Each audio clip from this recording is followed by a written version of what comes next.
мен көрермендер, бүгін бізде сұхбатта Түркістан облыстық денсаулық сақтау басқармасына қарасты облыстық жедел жәрдем медициналық станциясының басшысы Мырзагелдиев Бақытжан Мырзалыұлы ағамыз. Жедел жәрдем саласы үлкен ауқымды сала. Облыс халқына жедел медициналық жәрдем көрсету ол бірінші кезектегі өткір мәселе деп айта аламыз бүгінгі таңда. Жалпы соңғы жылдар енді материалдық техникалық база нығайып келе жатыр, көлік саны артып жатыр. Жалпына биылғы ахуал, биыл осы жедел медициналық көмек көрсетудің сапасы қай бағытқа қарай өзгеріп жатыр? Өзіңіз мекеменің тынысына тоқталып өтсеңіз бірінші кезекте. Рахмет. Жедел жәрдем станциясы осы облысқа бірігіп, облыстық жедел жәрдем станциясы болып бекітілгеніне 5 жылға кетіп жатыр. 2019 жылдың апрель айында Түркістан облысы болып бөлінгеннен кейін осы жедел жәрдем станциясы да өз кезегінде аудандық ауруханалардан бөлініп, облыстық статус алып, облыстық мекеме құрылған болатын. Ол кезде алғаш құрылған кезде жылдары енді көптеген қиыншылықтар туындады.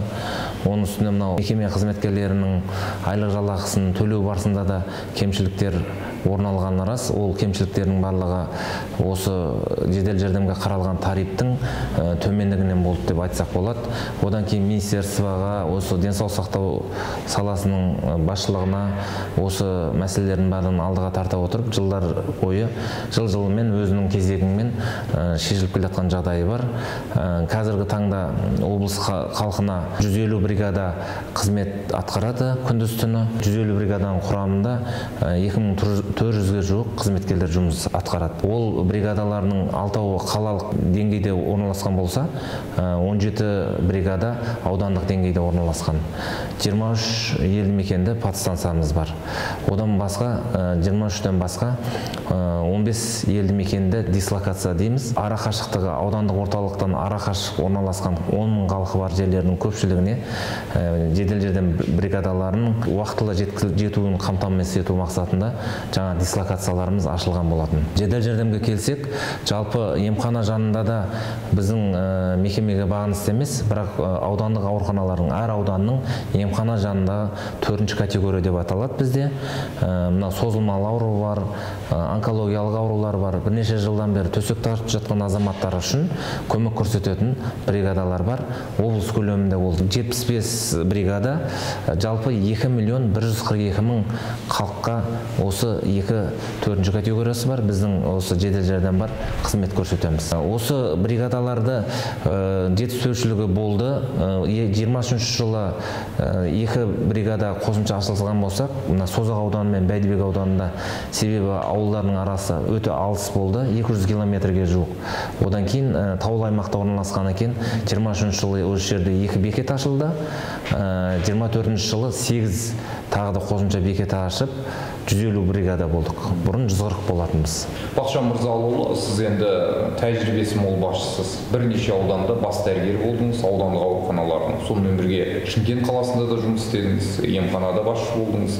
Енді осы үлкен орталыққа келгелі, мынау өзіңіздің еңбек тәжірибеңізді пайдалана отырып, қандай жаңалықтар алып келдім деп санайсыз осы мекемеге? Енді барлық мекемелердің көпшілігі, жалпы ол денсаулық сақтау саласы болсын, білім саласы болсын, немесе мәдениет саласы болсын, барлығын негізі шын айтқан кезде қаражатқа кеп тіреледі. 2023 жылы осы мекемеге басшылық қызметке тағайындалғалы бері мекемеде 1 миллиардқа жуық кредиторлық қарызы болды. Оны біз кредиторлық қарыздарды жаптық. Оған өз кезегінде облыс әкімшілігінің жергілікті бюджет арқылы біраз қаражатын бөлдіріп берсе, біраз қаражатын мекеменің қаржысын үнемді пайдалану жобасына көшіп, осы қарыз жапқан жағдайымыз бар. Одан басқа, былтыр білесіздер, осы бекетке біздің қызметіміз негізі тікелей автокөлікпен байланысты болған екен. Автокөліктердің 48.2% жалпы жарамсыз, тозу пайызы жеткен. Жылдары өткен, уже 10 жылдан аса қызмет көрсеткен көліктер. Өз кезегінде ол көліктердің ішіндегі аппараттарда жаңағы өзінің қызметін дұрыс атқармайды, немесе жиі бұзылатын аппараттар болғандықтан, былтырғы жылы 23-тің аяғында облыс әкімінің өзі табыстады, осы бекеттің өзіне 13 автокөлік алдық, 13 автокөлікті 13 бригадаға табыстадық. Қазір ол қызмет жүргізіп жатыр. Ол көліктердің ішінде жаңағы дефибриллятор, электроотсоз, науқастың жүрегі ауырған кезде EKG-сін түсіретін басқа да дәрі-дәрмек қобдишасы толық жаңартылды. Одан басқа бекетте шприцовый насос дейміз. Науқастар болады, өзі дәрілерінің өзінің уақыт өте келе минутпен, сағатпен салынатын сондай дәрі-дәрмектердің тағайындаулары болады. Сол үшін осы облыстық бюджеттен оны да басшыға түсіндіре отырып, бекеттердің барлығына осы шприцовый насос алынып берілді. 30 бекетте қазір жаңартылды. 24-тің аяғы, 25-тің басында қалған бекеттердің барлығы толық қамтамасыз етіледі. Ол аппаратпен бұға дейін де қамтамасыз етілген, бірақ өзінің тозу пайызы 100%-ға жеткен аппараттар. Одан қоса осы қызыл дипломмен бітірген, өзінің саласын жақсы меңгерген 10 азаматты іріктеп алдық. Осы 2400 қызметкердің ішінде жұмыс көру барысында аттестация тапсырттық. Солардың арқасында сол 10 жігітті іріктеп алып, Америка жүрек қауымдастығын осы елге осымен 3-ші рет шақырып жатыр. 3 рет шақырып, осы жедел жәрдем станциясына қатысты тікелей өкпе жүрек реанимациясы. Одан кейін травматикалық аурулар кезде, апат жағдайлар кездегі көмек көрсететін цикл. Одан кейін кішкентай балаларымыз, сәбилерімізге көмек көрсететін детский неонатальная реанимация дейді. Жас балаларға, жаңа туылған сәбилерге тұншығып қалған кезде басқа да жағдайлар болып жатады. Сол кезде көмек көрсететін қызметкерлерді бірсыпыра оқудан өткіздік. Ол оқытылған азаматтардың бас аяғы 1685 болды. 10 тренерді 3 циклдан біз дайындадық. Өздері сертификат беретін жағдайға дейін ұйымдастырдық. Ол жылдар бойы, былтырғы жылы мысалы 23 жылдың толық, 24 жылдың алғашқы жарты жылында біз осы оқуды ұйымдастырдық. Сөйтіп, біздің бұрынғы көмек көрсету деңгейіміз бір сапа жоғары деңгейге көшті. Одан қоса, біздің облыс басқа өңірлерге қарағанда бала туу жөнінде алғашқы орында алады. Шымкент қаласы мен Түркістан облысы бөлінбей тұрғанда жылына 75 мыңдай бала туылатын. Қазір Түркістан облысының өзінде 40-45 мыңдай бала туылады. Сол балдар көмек көрсету барысында іштен туа біткен ақау, басқа да түрлі жағдайлар болған кезде көмекті ұйымдастыру үшін облыста осы балдарды тасымалдайтын, орталықтарға тасымалдайтын көлік алынған болатын. Ол екеуі жеткіліксіз болды. Енді бүгінгі таңда қазір осы жақын күндері әкелетінін күтіп отырмыз. Тағы да 2 реанимобиль алдық. Осы Жетісай өңіріне біреуін қойсақ, Сайрам өңіріне біреуін қойсақ, Түркістан өңіріне біреуін қойсақ, балдарға жету, оларды облыс орталығына жеткізу бізде әлдеқайда жақсарады деген үміттеміз. Одан басқа 33 түрлі аппараттарды біз заявкамен алдырып жатырық. Ол аппараттардың біразы болған болса, біразы болмаған. Бұға дейін. Ол аппараттарды айталық кең шыққан аппараттар, медициналық көмек көрсету барысында біздің көрсету қызметіміздің сапасын жоғары деңгейге көтереді ғой деген ойдамын. Бақытжан Мырзалыұлы, енді өзіңіз жоғарыда сөзіңізде айтып өттіңіз, енді жедел жәрдем орталығы болғаннан кейін облыстық үлкен мекеме болғандықтан бұл жерде енді автокөліктерге, жедел жәрдем көліктерге тікелей байланысты жұмыстың барысы. Енді өзге облыстарда бұқаралық ақпарат құралдарынан бір шулы мәселелерді естіп қалдық. Жуырда мысалы айтып жатыр, көлікті де өзіміз жөндейміз, бұзылған жерлерін, жанармайды да жеткіліксіз береді, ауысымсыз жұмыс істейміз деген сияқты сондай бір мәселелер көтеріп, жалпы біздің облыста қандай, осы жағын қалай талап етіп отырсыз? Жалпы бізде де бір өздері жасап жүрген жоқ па бұзылған жерлерін? Жоқ, осы жерде 100% деп айтам. Осы жерде қызметкерлеріміздің оға дейін бұл мәселе болған, бірең-сараң болған жағдайлар. Ол болмады деп айтсақ өтірік айтқан боламыз. Осыдан 1-2 жыл бұрын ол мәселелер болған. Өзі жедел жәрдемнің өзі қиын кезеңдері болды. Оның үстіне үкіметте қаражат бөлінбеді. Жедел жәрдемге тиісті өзінің жаңағы керекті шығындарын жауып тұру үшін, жанар жағармайларын жеткілікті болу үшін дұрыс қаражат қаралғанымен жанар жағармайдың көлемі бірденен бірнеше есе өсіп кетіп отырды. Сол себепті бұл мәселені кезінде болды да, қазір дұрыс басқару жүйесіне көштік қой. Қазір қызметкерлерден осы автобөлшектер үшін қаражат жинамаймыз, дәрі-дәрмек үшін қаражат жинамаймыз. Басқа да түрлі сала үшін ешқандай қаражат жиналмайды, 100% айта аламын. Одан кейін мына мекеменің шаруашылық жүргізу құқығындағы мекеме болғаннан кейін біз өзіміздің ақылы қызметімізді дамыта бастадық. Қазір білсеңіздер, облыс көлемінде көптеген жекеменшік мекемелер шықты. Жекеменшік мекемелерінің барлығы өз кезегінде жедел жәрдем қызметін өздерінде ұйымдастыру қажет болатын. Алайда оларда көлік мәселесіне қарағанда, одан кейін жаңа мамандардың жеткіліктілігіне қарағанда, ол қызметтерді бізге келісімшартпен бізге берді. Сондықтан біз олардан түскен қаражатты, ақылы қызметтерді қаражатын, осы бюджеттің қаражаты жетпейтін мәселелерге біз жұмсап отырмыз. Оған дәлел жақында ғана Созақ ауданында жаңа бекет, өздерінде бекет болмаған тұғын арендада отырды. Ол бекетті жөндеп, осы ел игілігіне пайдалануға берілдік. Бәйдібек ауданында да тура сондай бекетті жөндедік. Жақын арада 3-ші бекетті жөндедік. Одан кейін Жетісай қаласында Атакенттің ғимаратын осылай жөндеп бердік.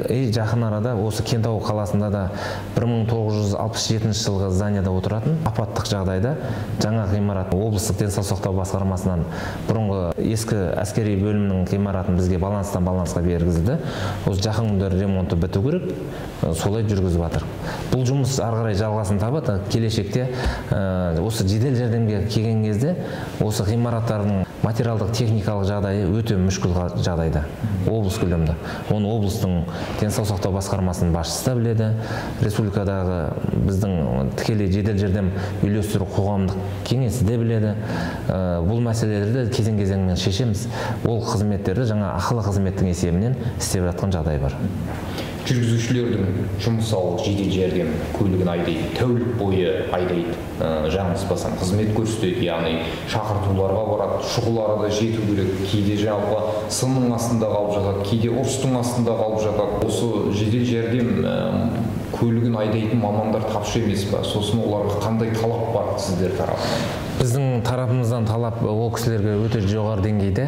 Себебі бұрынғы кездері білесеңіздер, жедел жәрдем автокөлігінің жүргізушілері тек қана өзінің жүргізушілік қызметін атқаратында басқа іске араласпайтын. Қазіргі таңда әртүрлі жағдай болады. Мысалы, жалпы авария болады, массовый дейді ғой, массовый ДТП болады. Немесе бірнеше машина жарақатталып жатады. Соның ішінде мысалы тасымалдайтын кездер болады. Фельдшерге көмектесетін жерлер болады. Сондықтан біз жедел жәрдем жаңа жүргізушілер облыс көлемінде 684-ке жуық жүргізуші бар. Бір күн істейді ол кісілер тәулік бойы. 3 күн демалады. Сол жоғалтқан физикалық жағдайларын өзінің қалпына келтіру үшін 3 тәулік берілген, 4-ші суткада түседі. Жүргізушілер жеткілікті жағдайда. Ол кісілерге қойылатын талап Д категориясы болу керек. Одан кейін осы безопасное вождение дейді ғой. Мынау жүргізу несінде қауіпсіздік оқуы бар өзі арнайы. Сол оқудың сертификаты сұралады. Одан басқа қазіргі таңда мынау парамедик дейді. Медициналық қызметкерге жәрдемші. Сол жәрдемші, егер науқас тяжелый жағдайда болып қалса, мысалы жүрек остановка болып қалды. Өкпе жүрек реанимациясын істеу жүргізушілерге жүктеледі, ал қалған дәрілерді салу, уколын салу қасындағы фельдшер бір-біріне көмектесіп, өкпе жүрек реанимациясында осы кейін кездері шоферларға үйретіп жатырық. Себебі ол механикалық жасалатын нәрсе, определенный бір күшті қажет етеді. Одан кейін жаңа қызметкеріміз барлығын бір кезекте істеу мүмкіндігі болмай қалады да, шофер өзіне жаңа механикалық нәрселерді алады да, емдеу барысын фельдшер қасына алып, сол көптеген жақсы жайттарымыз бар. Өкпе жүрек реанимациясынан сәтті реанимациямыз шығып, аман есеп алып қалған азаматтар бар. Былтырғы жылы 42 болса көрсеткішіміз, қазір 75-ке жетті. Осы көрсеткіш өкпе жүрек реанимация, сәтті реанимация мысалы 100% деп алатын болсақ, 75 адамды біз аман есен алып қалдық деген сөз. Жалақы мәселесі қандай жүргізушілердің? 100-ге жуық жүргізушісі бар екен, олардың жалақысы мысалы жаңағы бір тәулік бойы жүріп, жаңа қызмет көрсетіп, оған қоса шұғыл жағдайда көмек көрсетулеріне арзый ма? Иә, арзиды. Қазіргі таңда мысалы бір жүргізуші айына 7 смен ғана тапсырады. 7 смен дегеніміз ол бір ставканың көлемінде айлық жалақылары 170 пен 200-дің арасында қолдарына алатыны. Одан басқа жаңа әлеуметтік салықтарын, медициналық сақтандыруларын, басқа да тиісті 10% жаңағы зейнетақы жарнасын бәрін біз уақытылы аударып тұрмыз. 2024 жылға 11 айға бізге қызметкерлеріміздің арасынан жаңағы айлық жалақыдан болса да, әлеуметтік аударымдардан болса да қарыздарымыз жоқ. Енді жүргізушілер қаражаттың неғұрлым жоғары болғанын қалайды ғой. Арасында енді адам болғаннан кейін ауырады, еңбекке жарамсыз қағазына шығады кейде, семья отбасы жағдайына байланысты жаңағы ақысыз демалысқа шығып жатады. Ол жігіттердің смендерін бәрін біз сыртқа ешкімге бермейміз. Сол жердегі 4 жүргізуші болса, солардың арасында өздері арасында алады. Ол сменге жиі түскен сайын қаражаты да көбейе бастайды. Одан кейін бір тәуліктің ішінде қатарынан 2 рет бүгін сменнен шығып ертесіне қайтадан түсірмейміз. Біздің де жаңағы қызметкерлердің арасында жауапкершілігіміз бар. Сол себепті кем дегенде бір тәулік демалған азаматты ғана жаңағы смен қоюға рұқсат аламыз. Бақылау қалай мынау жедел жәрдем көліктерінің діттеген жерге уақытылы жетуі? Енді арнайы шкалалармен науқастың жағдайына қарай реттеледі ғой. Десе де кейде шұғыл бару керек, науқастың өзіне кешігіп қалып жатқан болады, жасырын емес. Жалпы осыны қалай шешіп жатырсыздар? Енді қараңызшы, өзі 2.142.000 халыққа облыс көлемінде 210 бригада қажет. Бізде 150 бригада. Аржандағы 60 бригада жетіспейді. 60 бригаданы біз жылда 10 бригадан қосып өзіміз жаңа нормативке келтіреміз деп отырмыз. Осы жақын күндері жедел жәрдемнің тарифі тағы да қаралайын деп отыр. Осы мәселе шешілген жағдайда бізде жаңа тиісті бригадалар қамтамасыз етілетін болады. Бір. Екіншіден, көмек программасы деген программа құрғанбыз. Оның ең соңғы нұсқасын алдық. Облыс әкімшілігінің тарапынан бізге қолдау көрсетті. Жаңа 150 бригадаға 160 планшет программасымен. Жаңағы 150 бригаданың барлығына рация, барлығына видео регистратор алынып берілді. Олардың бәрі қойылды. Өзіміздің қауіпсіздігімізді сақтауымыз керек қой. Ал жаңа көмек программасы жаңа сигнал түскеннен бастап автокөліктің ол жерде 100% барлығына GPS навигатор орнатылған. Ол қай жерге тоқтады, қалай тоқтады, не үшін тоқтады. Одан кейін жаңа екі аралықтағы километрі, жағылған ГСМ-нің жаңа жанар жағармайдың мөлшері барлығы көрсетіп тұрады. Ол жерде ешқайсысы басқаша айтамайды. Одан кейін осы ендігі жылдан бастап жедел жәрдем автокөлігінің салондарының ішіне жаңа жүргізуші жағына да, жаңағы науқасты қарау жағына да видеорегистратор қою рұқсатын сұрап отырмыз. Алдағы уақытта алса, ол былай айтқанда науқастың құқығын таптамай отырып, мысалы біреуінде жалаңаш болуы мүмкін, біреуінде басқа көмек көрсетуі мүмкін.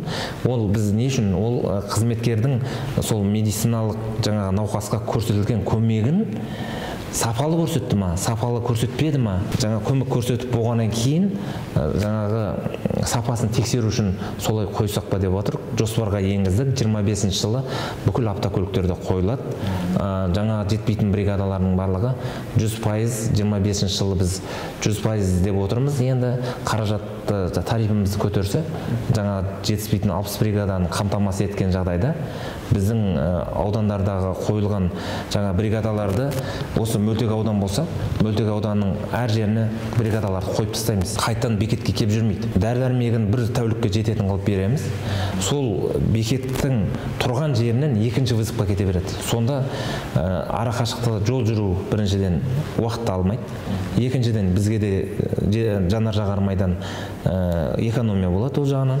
Үшіншіден Түркістан қаласында Сауран деген жерде алайық. Сауранның бірнеше елді мекендері бар. Кейбір елді мекендерде 7000-ға жуық халық бар. Саураннан жаңағы елді мекеннен қайттан келгеннен гөрі сол елді мекенде тұрып, сол жердің халқына қызмет көрсеткен ыңғайлы болады ғой. Сол жобаға көшеміз. Ол бірден болатын нәрсе. Қосымша 60 бригада дегеніміз шын айтқан кезде 480 адамдай қызметке тағы да қабылдану керек болады. Ол бюджетке әжептәуір жаңа қомақты мойнына отыратын болады. Сол себепті ол мәселені біртіндеп шешіп келе жатырмыз. Бұрынғы кезде кешігу пайызы 15 болса, бүгінгі таңда сол кешу пайызын 13-те 2-ге түсірдік. Минутын айтып жатырмын. 15 минутта жететін болатын болса, орташа есеппен. Қазір 13-те 2-ге түсірдік. Бұл мәселені біз 13-тен де төмен түсіруіміз керек. Негізі бірінші өзі 4 категория бар шақыртуларының. Соның бірінші категориясында 10 минуттан кешікпей жетуіміз керек.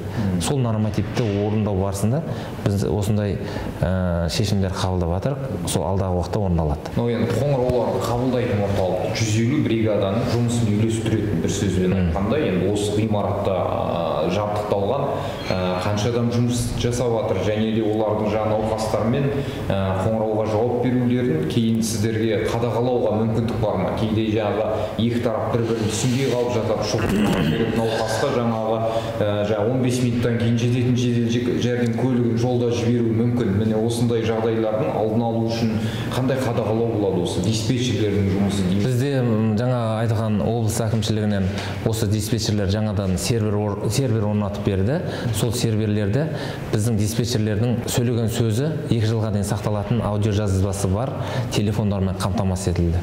Қазіргі таңның өзінде 20 шақты диспетчеріміз бір тәулікте бір кезекте қызмет көрсетеді. Одан басқа 8 эвакуаторымыз бар. Сол берілген вызовтардың уақытылы жетуін, егер керек жағдай болатын болса, соларға жаңа кеңес беретін қосымша 2 дәрігеріміз күндіз суткамен түседі. 2 дәрігеріміз түседі. Одан басқа аға дәрігер бар. Дәрігердің кеңесі керек болатын болса, телефон арқылы біз кеңес бере береміз. Бригада жеткенге дейін, мысалы, көкірегін аш, науқасты солғырмен жатқыз, жаңағы ауа жетпей жатқан болса, терезелерді аш, одан кейін үйде таблеткалар бұрын соңында созылмалы аурумен ауырып жүрген болатын болса, қандай таблеткалар бар деп, сол жерде бригада жеткенге дейін мына таблетканы тілінің астына бере тұрыңыз деген нәрселерді жасайды. Ол толық қамтамасыз етілген, диспетчерлерден бізде не жоқ. Ал олардың өзінің қызметін тексеріп отыру үшін біз күнделікті мысалы 100 картаны алып, 100 картаның 10%, 10 картаны тексереміз. Мысалы, Сайрам ауданынан 3 карта, Жетісай ауданынан 3 карта, Бәйдібек ауданынан 3 карта. Кез келген картаны алып тексереміз. Біздің қоңырауға жауап беріп отқан диспетчер біріншіден дұрыс жауап бере алды ма? Клиникалық протоколға сәйкес оған кеңес бере алды ма? Соны күнделікті тексереміз, оны хаттамасы жасалады, тексеріп өзіміз қол қойып отырамыз. Сол үшін, сол диспетчерлер тексеріп отыру үшін қазір 6 эксперт жалданған. 6 экспертке қаражат беріп отырмыз. Дәрігерлер клиникалық протоколдарға сәйкес протоколдарды қасына қойып қойған. Сәйкес айтты ма? Сәйкес айтқан жоқ па? Бекітілген протоколдар бар. Ол дәлелденген нәрселер. Ол протоколдар бір ойдан шығарылған нәрселер емес. Осы жылдар бойы біздің елде, басқа елде, Европада, Америкада жаңағы осындай көмек көрсетсе, анада тез эффектісі болатын жағдайларды протоколға түсірген. Мысалы, өкпе жүрек реанимациясын былай істеген дұрыс. Былайынан гөрі былай тікелей істеген дұрыс. Кислородты ауызға емес, мешокпен берген дұрыс. Мешок амбу деген бар, кислородпен жалғанған. Кислородпен берген дұрыс. Қанша дегенмен кислородтың насыщенности көп та. Сондай жағдайларды тексеріп отырамыз. Сапа жөнінде, сапаны бақылау жөнінде бөлім ұйымдастырған. Ол сапаның өзін бақылайтын организация бар. Ол облыс көлемді медицина қызметінің сапасы мен дәрі-дәрмекті қадағалау басқармасы бар. Ол жерде де эксперттер отыр, біздің карталарымыз тексереді. Бағанағы тексерген карталар емес, басқа карталар тексереді. Сондықтан ол сапа жөнінде бұрынғыдан өте жақсы деп ойлаймын, өте ыңғайлы, алдыға жылжып жатырмыз, сол жағдайлар бар. Бақытжан Мырзалыұлы, енді жедел жәрдем бригадалар жұмыстары өте маңызды. Бірінші баратын науқасқа жол апаты болсын, мынау түрлі төтенше оқиғалар болсын, жалпы адамның өмірін бірінші кезекте алғашқы көмек көрсетіп алып қалатын жайттар. Кейде мынау жедел жәрдем көлігінің ішінде жүкті аналар перзентханаға жете алмай босанып кіндігін жаңағы кесіп, өздері жаңа нәрестені өмірге келтіріп алып жатады. Міне сіздердің қызметкерлеріңіз осындай мысалы қадамдарға барып жатқан кезде мысалы көтермелеу, жаңағы бір марапатқа іліктіру деген сияқты бір ынталандыру жұмыстары жүргізіліп отыра ма сіздер тарапынан? Мысалы биыл жыл басынан бері осындай оқиғалар болған шығар. Мысалы қанша ана көлікте дүниеге келіп жатыр, жедел жәрдем көлігінде? Мен осы биылғы жылдың 10 айын ғана айтып өтейін, 11 айында жедел жәрдем автокөлігінде босанған аналардың саны 42. аудандарда үйінде босанып, үйіне барып, сол үйінің ішінде босандырып, содан кейін жедел жәрдеммен алып шыққан азаматтардың саны бас аяғы 103. Азайып жатқан жоқ, себебі кейбіреулері жаңа көп босанған әйелдер толғағым піссін дейді, басқа дейді, түрлі жағдайлар болады, кейде кешігеді. Сол сияқты сондай азаматтар бар. Солардың барлығына көмек көрсетілді. Осы күнге дейін бала өлімі, ана өлімі орын алған жоқ. Онда қызметкерлеріміз бар. 23 жылдың қысын мен осы 24-ке өтердің алдында осы Төле би ауданында қар баспаған үйде телефон жарығымен босандырды. Өздеріңіз әлеуметтік желіден көрсеттіңіздер. Ол қызметкерлердің барлығы сол жерде көмек көрсетілген. Өте күрделі жағдайда босандырды. Баланы да анасында аман қалды. Одан кейін біздің көлігіміз жүре алмағаннан кейін жаңағы ЧС-тің жол талғамайтын көлігімен босану бөліміне жеткізілген. Сол жерде көмек көрсетілген 3 қызметкерге біз заттай сыйлық бердік. Осы жерде қаражаттай сыйлық бердік, материалдық жаңағы барлығына естелік болсын деп марапаттарымыз ұсынып жатырық. Кеше медицина қызметкерлерінің кәсіби мерекесінің қарсаңында арнайы осындай қызмет, осындай сәтті реанимация жасаған қызметкерлерімізді марапаттадық барлығына. Енді жылдың соңын күтіп отырмыз. Жылдың соңында қаражатымыз жетеді деп ойлаймын. Осындай қызметкерлерді іріктеп алып, жаңағы дифференцированный оплата дейді ғой. Тағы да қосымша 13-ші сыйақы берсек па деген ойымыз бар. Егер сәтті реанимация жасаса, осындай үйінде босандырып алатын болса, ол қызметкерлерге біздің марапатымыз бар, ол жасалып жатыр, алдағы уақытта да жасалады деп ойлаймын. Өзіңізді жуырда ғана құттықтаймыз, марапатқа ие болдыңыз, денсаулық сақтау саласына қосқан үлесіңіз үшін марапатқа ие болдыңыз, оны облыс әкімінің орынбасары салтанатты жағдайда табыс етті. Жалпы енді осындай марапаттар басшыға алдағы жұмысына құлшыныс сыйлайтын, сондықтан сіз қандай өзгеріс жасасам деп санайсыз? Біріншіден облыс әкімшілігіне, орынбасарларына рахметімді айтқым келеді. Одан кейін денсаулық сақтау басқармасының басшысы Асқан Марқабаевичке рахмет айтқым келеді. Орынбасарларына рахмет айтқым келеді. Осы жедел жәрдем станциясына келгенде кредиторлық қарызға батқан мекеме өзінің жаңа шешілмей жатқан мәселелері, өте күрделі мәселелері көп мекеме болғаннан кейін жаңағы мені алып келіп осыны басасын, сен шығарасың деп сөйтіп соның бәрін орындағаннан кейін кеше осы денсаулық сақтау саласына қосқан үлес үшін марапатқа облыста бас дәрігерлердің арасында екі азамат ұсыныпты. Біреуі Сарыағашта Бақыт, мен екіншісі. Басшыға рахмет айтам. Еңбегімді елеп жатқан ғой деп ойлаймын. Мына жаңа алдағы уақытқа мен осы алдыма қойған мақсатым жедел жәрдем станциясының алдағы уақытта жаңағы бекеттерді жаңағы жетіспейтін бригадалармен қамтамасыз етсем ба деген ойым бар. Одан кейін мынау облыс көлемінде орналасқан бекеттер бар. Жаңа айтып отырмын ғой, материалдық техникалық жағдайы осы жаңағы кеңес дәуірден кейін ол жерлерге мүлдем ремонт көрілмеген. Отырған ғимараттарын медициналық мекеме деп айтуға ұяласын. Сол мекемелердің барлығын ғимараттарын заман талабына сәйкестендіріп берсем ба деген ойым бар. Одан кейін облыс әкімшілігі тағы да қолдады. Қазір 60 автокөлік, реанимобиль автокөлігін тапсырыс бердік. Мәслихат қолдады, қол қойды, экономика басқармасы қол қойды. Келісім шартпен осы январь айының аяғына дейін сол автокөліктер келеді деген ойым бар. Сол көліктерді бір сыпыра жарамайтын жаңағы автокөліктерді ауыстырсақ, одан кейін жалпы қызметкерлерімді ойлап отырмын, осы дәрігерлерімізді арасында орта буын қызметкерлер бар. Біз осы елдің төңірегінде ар жақта бер жақта оқытып жатырық. Енді алыс жақын шетел деп айтпай ақ қояйын. Санкт-Петербургта, Белоруссия елінде іс тәжірибеден өтіп кетсе, басқа жердің жақсылығын көрсе, елге келген кезде енгізуге талпынады. Соны ендігі жыл жоспарлап отырмын. Хотя бы жаңағы бекеттің меңгерушілерін көрсетейін. Сол елдегі бекетте қандай жұмыс жасалып жатқанын, олардың біліктілігі қандай екенін, одан кейін жаңағы айтылып жатқан кейінгі заманауи тәсілдер пайда болып жатыр, заманауи аппараттар көріліп жатыр. Сол аппараттарды бізге алып келсек, біздің Қазақстан халқы неге сондай көмекті алуға жаңағы не емес, алу керек қой, дұрыс па? Соны мен жалғыз өзім көріп келіп жатқаным ол жеткіліксіз. Көпшілікпен бірге атқарылған жұмыс ол басқаша өзінің нәтижесін береді ғой деген ойдамын. Бақытжан Мырзалыұлы уақыт бөліп сұхбат беріп, облыстық жедел жәрдем станциясының жұмысымен жан-жақты таныстырып, алдағы жоспарларыңыз төңірегінде ой өрткеніңізге алғыс білдіреміз. Алдағы осындай ауқымды жобаларыңыздың сәтті жүзеге асуына тілектеспіз. Рахмет.